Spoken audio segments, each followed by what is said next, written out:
Okay, now that we're done with the axis, we're gonna go over instrumentation. All right, so we know the working length. The length of the tooth is 25 millimeters, but our measurement or our working length will be 24 millimeters. From the stopper to the tip of the file will be 25 millimeters.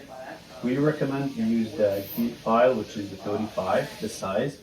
And in terms of the taper, you could use the 04 taper or the 06 taper, which is a little bit thicker than this, okay? But you need to be a little bit more careful when using the 06 taper. All right, now I have the 35 file, 3504.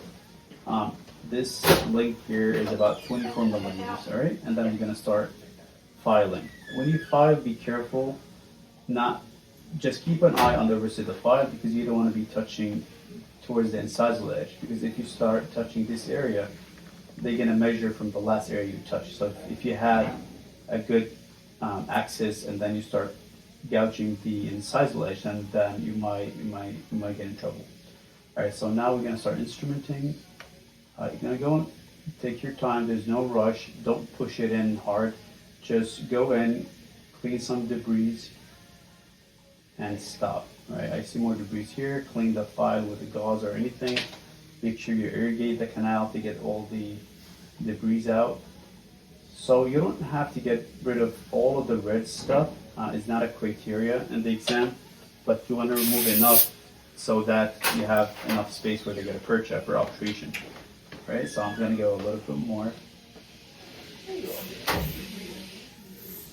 I'm getting close here to my stopper.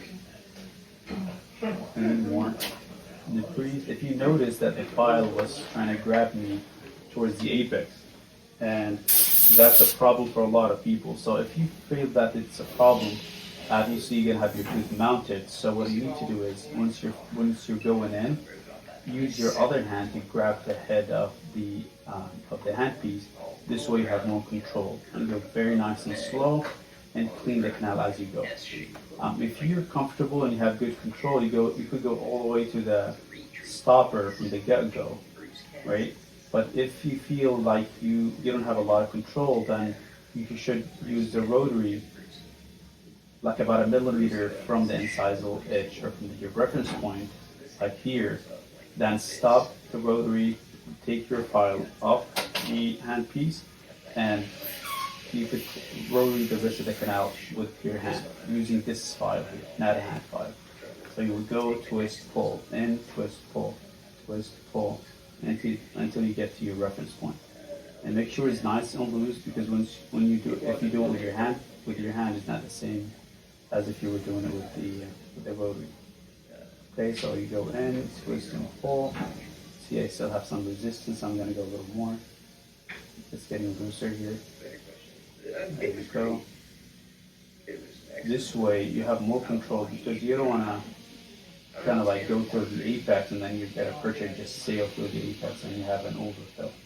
Because remember, you only have 1 millimeter that you could be out of the apex. See, now it's very loose.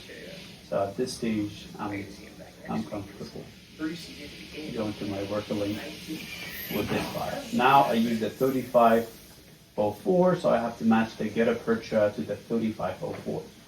Okay, make sure it's 3504, same taper and same size. And irrigate more and make sure all the debris are out.